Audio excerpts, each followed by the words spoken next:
Chapter 1. The Forbidden Mission. The Galactic Council had convened in the Grand Chamber suspended above the swirling colors of the nebula Vortis, its crystalline walls refracting light from distant suns into a kaleidoscope of visions, worlds conquered, empires risen and fallen, civilizations entwined in the eternal dance of power and survival. Yet amidst the grandeur and calculated diplomacy, there was one topic that cast long shadows over the polished floors and eloquent speeches: the planet known as Erebos 9. Classified universally as a Class 0 death world, it was a swirling tempest of lethal radiation storms, acid rains, and relentless geological upheavals, a planet whose very air seemed to burn and whose surface was a roiling wasteland of jagged mountains, toxic swamps, and forests of venomous flora that moved like sentient beasts. Every expedition sent by the Council to explore or colonize Erebos 9 had vanished without a trace, swallowed by the planet's merciless embrace or slain by its unimaginable predators. It was a place whispered of with fear and revulsion, a forbidden world where even the most advanced terraforming drones failed, where gene-modded explorers were shredded within hours, and where no technology could bend nature to the will of invaders. Yet, amid the Council's guarded discussions, a rumor had surfaced buried in encrypted transmissions intercepted from a rogue scientific faction obsessed with the planet's anomalies. This faction had discovered that beneath Erebos 9's scorched crust lay a source of energy unlike anything catalogued before, a crystalline lattice of pure quantum flux, resonating with the very fabric of the universe. This energy had the potential to power starships indefinitely, cure diseases long thought incurable, and even unlock dormant abilities in sentient beings. The resource was priceless enough to spark covert debates among the galaxy's most powerful leaders and inspire whispers of war and espionage. To the Galactic Council, this was an irresistible temptation. But no species dared send their own citizens, for Erebos 9 had devoured them all. The solution was audacious and controversial: send humans.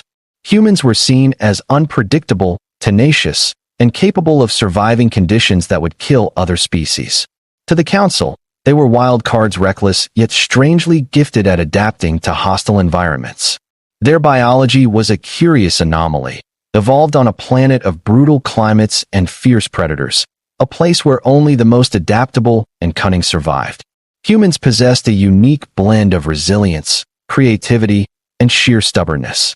Thus, a clandestine agreement was forged, placing the fate of the mission squarely on human shoulders, with minimal support and maximal plausible deniability. The Council washed their hands clean of any potential failure, believing that if humans survived and succeeded, it would be a victory for all.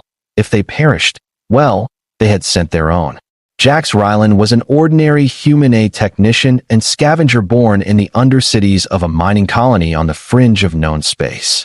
His past was marked by hardship, loss, and survival against overwhelming odds. He had no illusions about heroism or glory. His dreams were simpler: to earn enough credits to live beyond the dim alleys and industrial waste of his homeworld. But fate had other plans. Recruited under mysterious circumstances by a shadowy faction linked to the Council, he and a small crew of equally unremarkable humans were whisked away to the starship Aegis Venture, bound for the nightmare world of Erebos 9. As Aegis Venture approached the planet, Jax stared through the viewport into the chaos below, a planet alive with violent storms that writhed like living entities, lightning striking the jagged mountains in cascades of searing energy, acid clouds billowing across toxic seas that shimmered with unnatural hues. The ship's sensors, despite their advanced technology, struggled to penetrate the thick atmosphere, painting a landscape more nightmare than map. The airlock's countdown echoed through the ship, signaling the moment when humans would step onto a world that no other had returned from. The landing was brutal. As the shuttle pierced the upper atmosphere, fierce winds and radiation storms buffeted it mercilessly. Jax gripped the controls with white-knuckled determination, the vessel groaning under the strain as the pilot fought to steady their descent onto a narrow plateau nestled between cliffs of blackened stone. The shuttle shuddered violently on touchdown, systems flickering under the bombardment of corrosive rain and electrical storms. The The hatch opened to reveal a world that defied every expectation, an alien vista of hostile beauty where alien plants writhed as if sensing intruders, and strange beasts howled in the distance, their cries echoing like warnings. The team stepped out, their suits sealed against the toxic atmosphere, every breath a calculated risk. Jax's heart pounded as he took in the sights. The ground beneath their boots was cracked and bleeding with phosphorescent liquid. Vines with barbed thorns glistened with venom. The sky roiled with dark clouds crackling with energy. Every step forward was a battle against an environment that sought to kill them. Yet Jax's human instinct, honed on harsh worlds and unforgiving streets, pushed him onward. They were here to find the source of the quantum energy, to unlock the planet's secrets and survive what had defeated all before them. Days turned into weeks, and the mission quickly spiraled into a grueling test of endurance, ingenuity, and sheer will. The alien flora was more than just dangerous. It was intelligent, adapting rapidly to human presence, encircling the team with traps of thorn and poison. The fauna was a terrifying menagerie of predatory beasts with exoskeletons harder than steel and sensory systems that could detect the faintest heartbeat through armor. The team's technology faltered under the planet's relentless assault. Energy cells drained faster than expected, communication arrays fractured by electromagnetic storms, and even the genetically enhanced biology of some crew members began to fail. But humanity's greatest weapon was not technology, it was their spirit. Jax led efforts to jury-rig power supplies from wreckage, to engineer protective barriers from local minerals, and to develop countermeasures against the planet's biomechanical defenses. They learned to move with the rhythms of the planet, to predict the deadly cycles of its storms, and to respect the strange, terrible ecosystem that surrounded them. Bonds formed between crew members forged in the crucible of shared hardship and mutual dependence. The planet's dangers forced cooperation, innovation, and sacrifices that redefined every concept of survival. Yet the deeper they delved, the more the planet revealed itself as not just a hostile environment, but a living, sentient entity, its storms responding to intrusions, its terrain shifting subtly, almost as if the planet itself was aware and judging the humans who dared invade. Strange ruins hinted at a lost civilization that had once harnessed the quantum energy, an ancient race wiped out by their own hubris or by the planet's unforgiving will. Echoes of this vanished people lingered in crystalline formations that pulsed with energy and in visions that haunted the crew's dreams, revealing cryptic warnings and cosmic secrets. As Jax gazed into the eerie glow of one such crystal formation, he felt a surge of understanding and dread. The mission was no longer about conquest or resource extraction. It had become a pilgrimage to confront the raw forces of nature and destiny. Humanity was a guest on a planet that demanded respect and humility, and the quantum energy they sought was a power that came with a price. The Council's arrogance in sending humans to Erebos 9 had underestimated not just the planet's brutality, but the awakening of forces far older and wiser than any bureaucrat or soldier. And so, amidst storms that could rend mountains and creatures that defied nightmare, Jax and his team pressed forward into the heart of the Deathworld, unaware that their survival and the fate of the galaxy would depend on choices that transcended mere flesh and metal. The planet watched, waited, and prepared to reveal its ultimate secret, testing the mettle of the species that had dared to defy its claim. As the shuttle's hatch hissed open against the howling winds of Erebos 9, Captain Mara Quinn led her team cautiously onto the shattered plateau.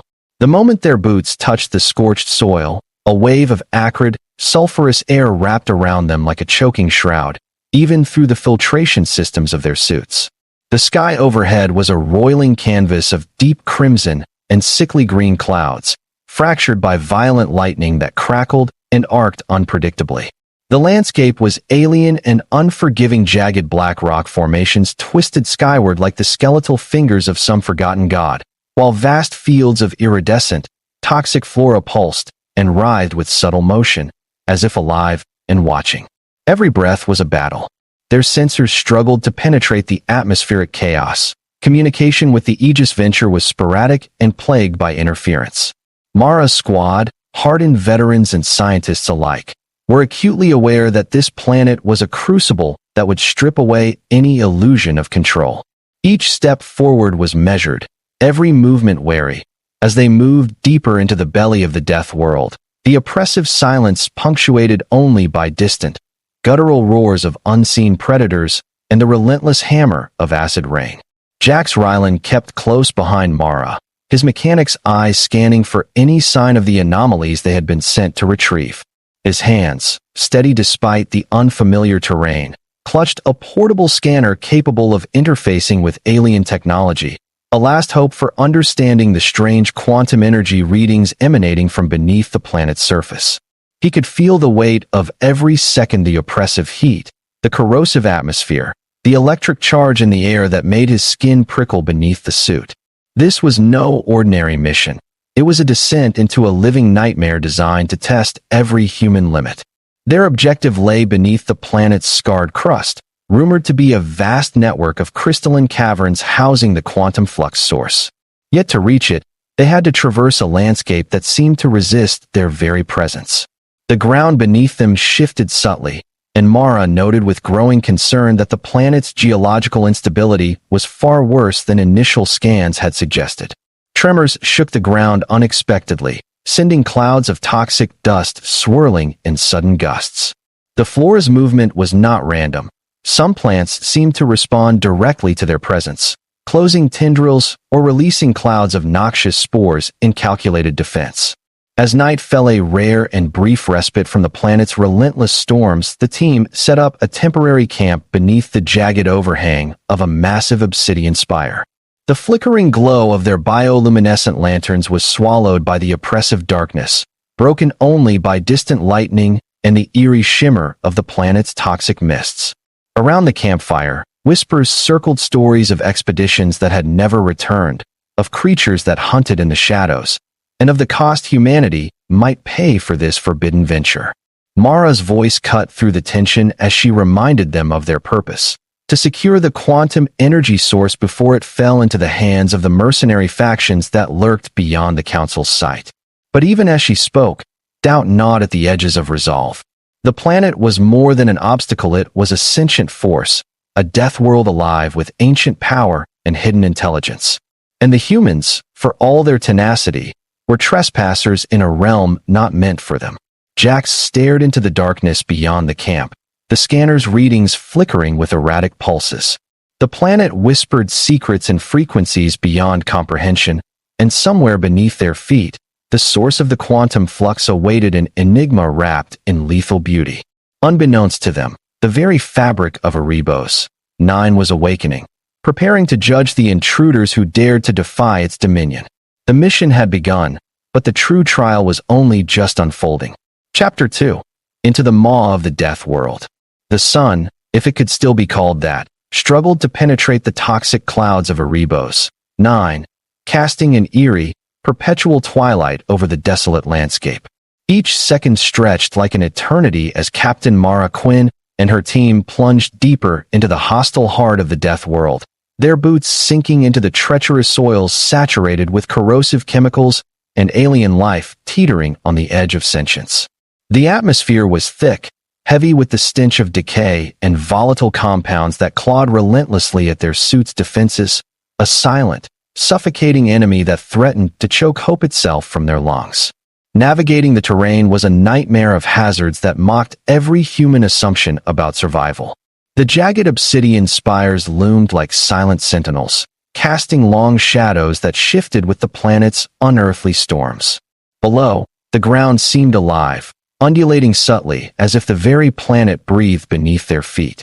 Toxic vines, their colors shifting from emerald to a venomous purple, twined and writhed with deliberate, predatory intent. The team quickly learned that every sound, every motion risked provoking these strange and deadly flora into violent defense. More than once, they were forced to backtrack, narrowly escaping tendrils that lashed out with paralyzing toxins and serrated hooks. Jax Ryland, normally steady under pressure, found himself wrestling with a mixture of awe and terror. The quantum flux signals grew stronger as they moved forward, resonating through the ship's scanners with pulsations that seemed almost rhythmic, like a heartbeat buried beneath layers of rock and shadow.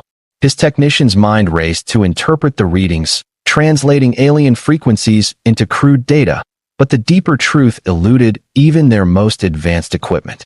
The quantum lattice beneath Erebos 9 was no simple power source. It was a living system, intertwined with the planet's ecosystem in a way that defied human comprehension. It whispered promises of limitless energy, but carried warnings that some powers were not meant to be harnessed. The scientists in the group, led by Dr. Liencio, scrambled to collect samples of the crystalline deposits and unusual flora, documenting every anomaly with feverish urgency. Yet every discovery was tempered by escalating danger. Strange symptoms began to emerge among the team: headaches that pulsed in rhythm with the quantum signals, faint auditory hallucinations that spoke in alien tongues, and dreams that bled into waking life, revealing fragmented images of ancient civilizations and cosmic events far beyond human history. The boundary between reality and vision blurred, and the planet's oppressive presence seemed to press ever closer to their very souls. Nightfall, or the closest approximation in the toxic, swirling skies, brought no respite. The planet's nocturnal predators stirred, creatures of nightmare whose forms were hinted at only by fleeting glimpses. Sinewy limbs that moved faster than sight, eyes that glowed like dying stars, and mothful appendages dripping with bioluminescent venom. The team's nights were punctuated by the echoing cries of unseen beasts and the unsettling rustle of creeping things just beyond their encampments. Sleep became a scarce and fragile luxury, snatched in restless bursts amid the cacophony of alien sounds and the ever-present threat of attack. Mara's leadership was tested as tensions frayed and exhaustion set deep. The team had lost equipment, and some members suffered from severe exposure despite their suits. Yet her resolve did not waver. She rallied the crew with a vision of survival not just for themselves, but for the future of humanity's place among the stars. Every step forward was an act of defiance against the planet's ruthless will, a challenge issued to a world that had claimed countless victims before them. But Erebos 9 was no passive adversary. The planet's defenses were as intelligent as they were lethal, responding to intrusions with escalating ferocity. Acidic rains intensified, battering their equipment and corroding exposed metal. Geological tremors fractured the ground beneath their feet, splitting pathways and unleashing hidden geysers of toxic gas. Even the flora evolved, sending out spores that induced paralysis or madness, forcing the team to innovate new protective measures daily. Amid this relentless assault, Jax found unexpected strength. His knowledge of machinery and biology became invaluable in adapting their gear to the planet's unique challenges. He engineered filtration systems from scavenged minerals, improvised shielding arrays from the crystalline deposits, and recalibrated their sensors to detect the subtle biological signals of the planet's native life. His ingenuity bought the team precious time, turning despair into hope, however fragile.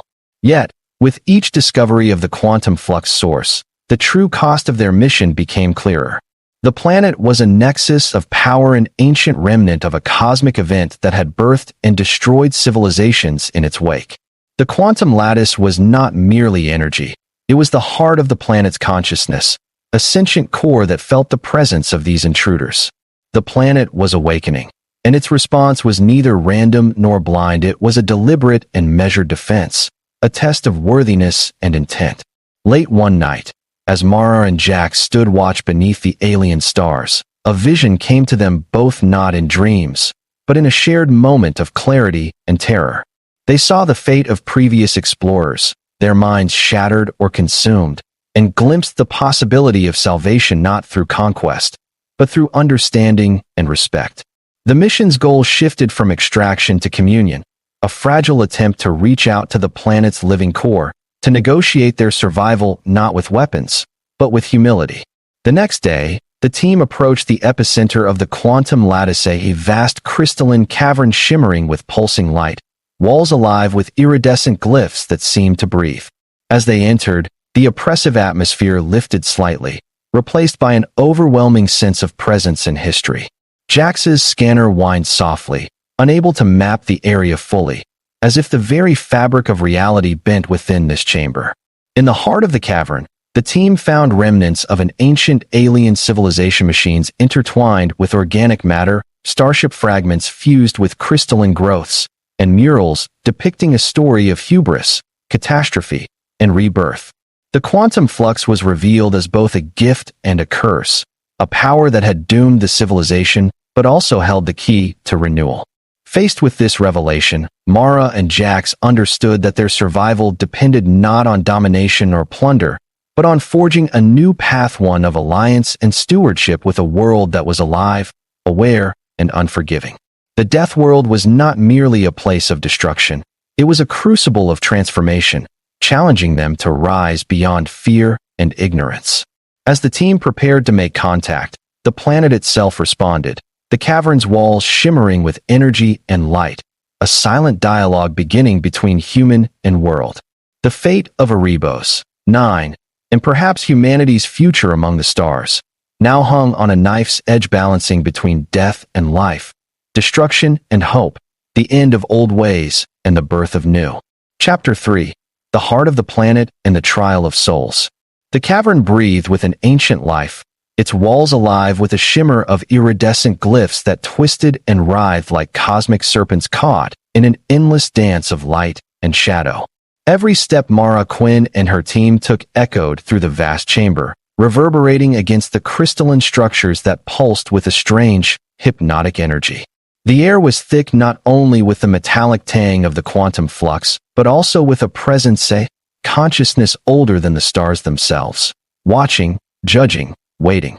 The death world, long feared as a tomb, was revealing itself as a sentient entity, a vast intelligence intertwined with every stone, every storm, and every living creature that dared to walk its surface. This revelation sent ripples of awe and dread through the humans. They were not merely trespassers on hostile ground, but pilgrims before a cosmic god. Jax Ryland felt the weight of the moment like a physical force pressing down on his chest. His technician's mind, ever pragmatic and grounded in the tangible, struggled to comprehend the implications of what they had uncovered. The quantum flux was not a resource to be mined or weaponized. It was a manifestation of the planet's will, a living matrix that governed the cycles of life, death, and rebirth across Erebos, 9. The ancient civilization whose remnants they now walked among had reached too greedily for this power and paid the ultimate price.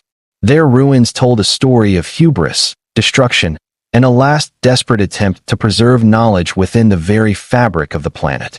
The glowing murals and twisted machinery spoke in symbols of a trial, a rite of passage that any who sought the planet's gifts must undergo. As the team ventured deeper into the labyrinthine halls, the atmosphere shifted subtly. Sounds became muted, shadows lengthened, and the very gravity seemed to waver.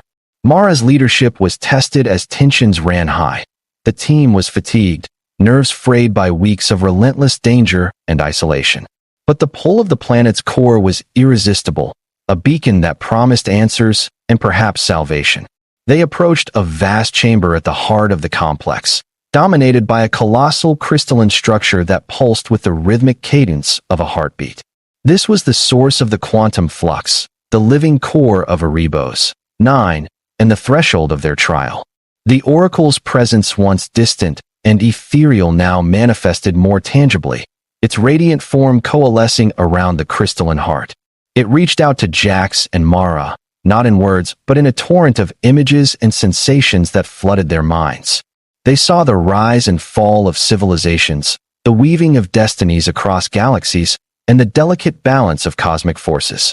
The oracle revealed that the planet itself was a guardian, tasked with preserving the equilibrium of the universe by testing the worthiness of those who sought its power. The trial ahead was not one of weapons or strength, but of spirit, wisdom, and unity. As the humans prepared to undergo this cosmic test, the planet reacted. The walls shimmered and shifted, the air thickened with a tangible energy that seemed to press against their very souls.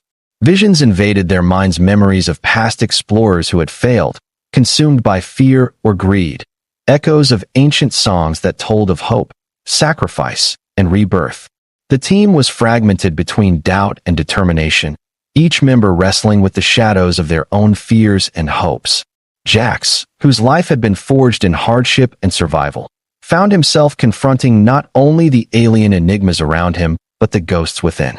The planet's trial was as much internal as external, a confrontation with the deepest parts of one's being, where courage met doubt and hope battled despair. As he navigated this psychic labyrinth, he discovered reservoirs of strength he had never known, fueled by the bond he shared with the Oracle and the trust of his comrades. Meanwhile, Mara's tactical mind sought to anchor the team amidst the shifting realities. She coordinated their movements through the fluctuating geometry of the chamber, adapting to the planet's mutable will. Her leadership became a beacon, guiding the crew through waves of psychic challenges and physical dangers that the planet manifested to test their resolve. They faced illusions that preyed on their deepest fears, traps that threatened to fracture their unity, and puzzles that required not just intellect, but empathy and collaboration.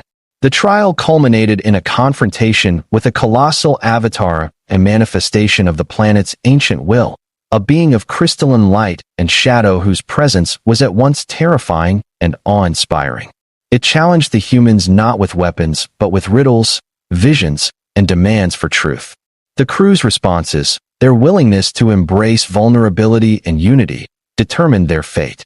It was a crucible that stripped away pretense and pride, revealing the raw essence of what it meant to be human amidst the stars. Against staggering odds, the team succeeded. The avatar bowed in acknowledgement, its crystalline form dissolving into a cascade of light that infused the cavern with renewed energy. The quantum flux resonated in harmony with the human spirits, and the planet itself seemed to sigh a breath of acceptance and renewal. The Oracle, once a distant mystery, became a guide and ally, offering knowledge to help humanity harness the planet's gifts responsibly. The team emerged transformed, not only survivors, but stewards of a power that could reshape the galaxy's destiny. Yet they knew this was but the beginning of a greater journey, where the challenges of understanding and wisdom would be as formidable as any Deathworld storm. As they prepared to return to their ship, the weight of their discovery settled over them, a burden and a blessing intertwined, a chance to rewrite not just their own fate, but that of all sentient life among the stars. Chapter 4. Beyond the Deathworld, Redemption and Reckoning. The airlock hissed open on the battered starship Aegis Venture, the portal releasing a sharp rush of recycled atmosphere mixed with the electric scent of charged machinery. Jax Ryland and Captain Mara Quinn stepped aboard with a mixture of exhaustion and cautious hope etched deep into their faces. The crew behind them filtered in, gaunt and weary but alive, scarred not only by the unforgiving planet, but by the weight of the revelations they carried. Erebos 9 was no longer just a Class 0 death world. It was a living crucible, a sentient force that had tested humanity's very soul and, against all odds, allowed a spark of light to endure. But the path ahead was fraught with new challenges, greater even than the raw fury of the planet they had conquered. As the ship's engines roared to life, lifting them away from the hostile surface, the crew gathered in the command deck, where holographic maps of the galaxy shimmered with points of light outposts, fleets, and threats looming beyond the edges of known space. The quantum flux data, now partially decrypted and analyzed, revealed possibilities that stunned even the most experienced scientists aboard. This energy was not merely a resource. It was a cosmic force capable of revolutionizing power generation, medicine, and even space travel itself. The implications were staggering. An entire new chapter of civilization could be written with this discovery. But with such promise came profound responsibility. Captain Quinn stood before her crew, her voice steady but charged with emotion. "We've faced death in every form, walked through the fires of a world that should have killed us, and emerged changed. But this is only the beginning. What we've uncovered is not just for us, but for every species in this galaxy.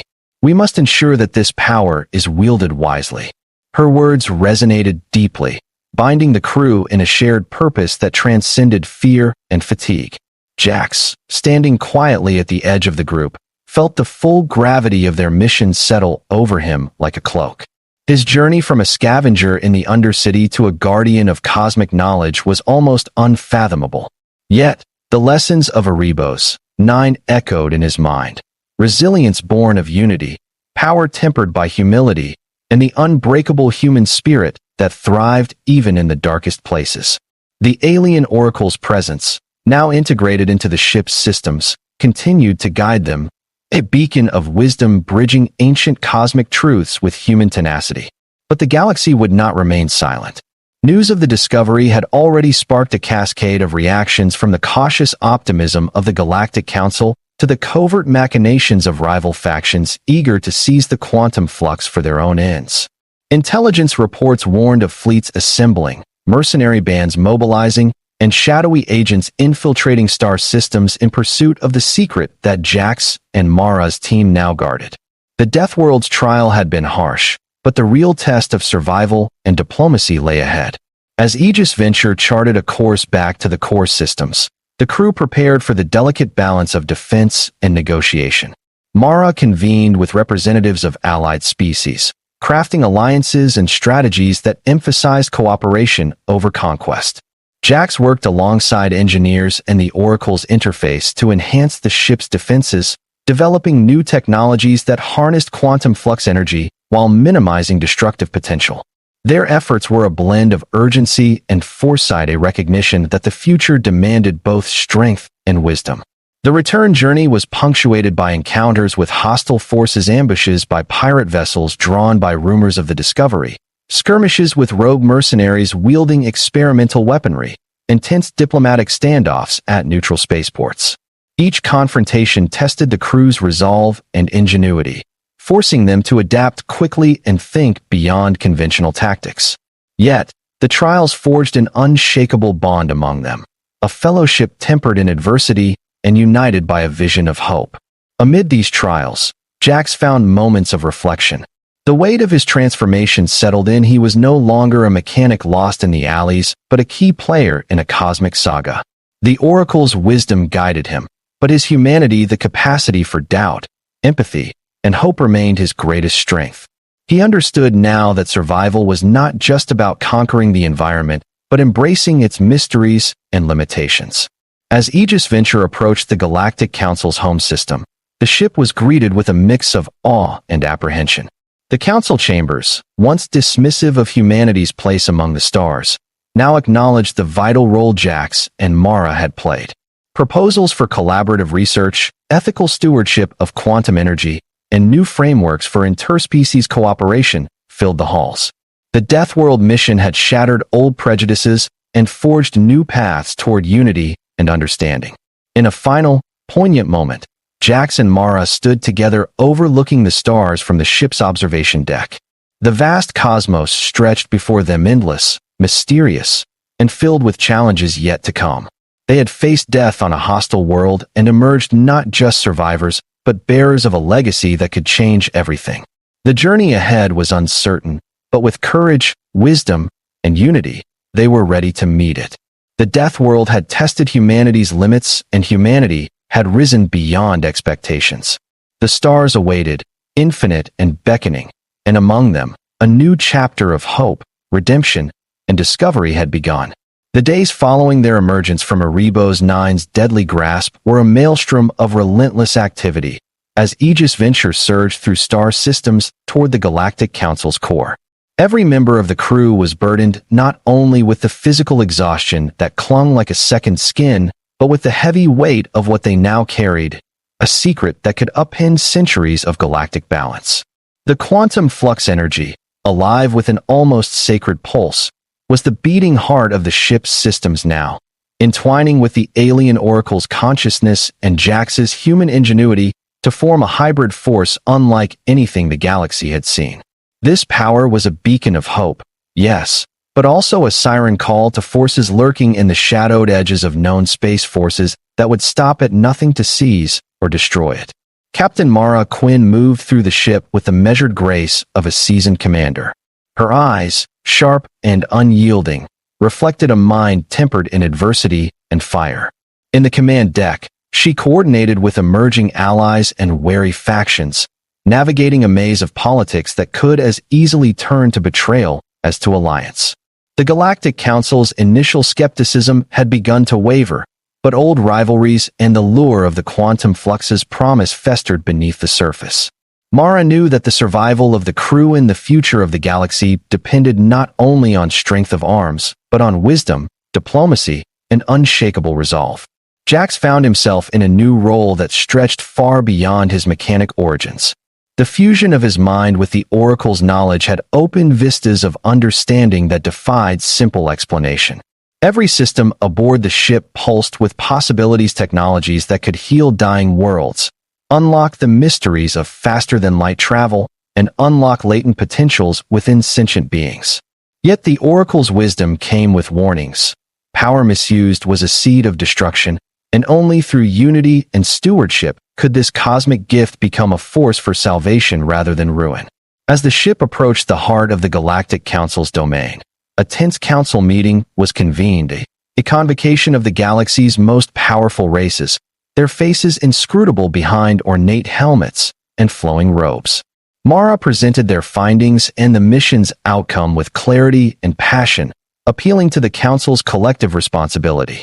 The quantum flux was not merely a resource, it was a cosmic key, a tool to unlock a future where war and devastation might give way to harmony and exploration. But as the presentation unfolded, a subtle undercurrent of tension rippled through the chamber.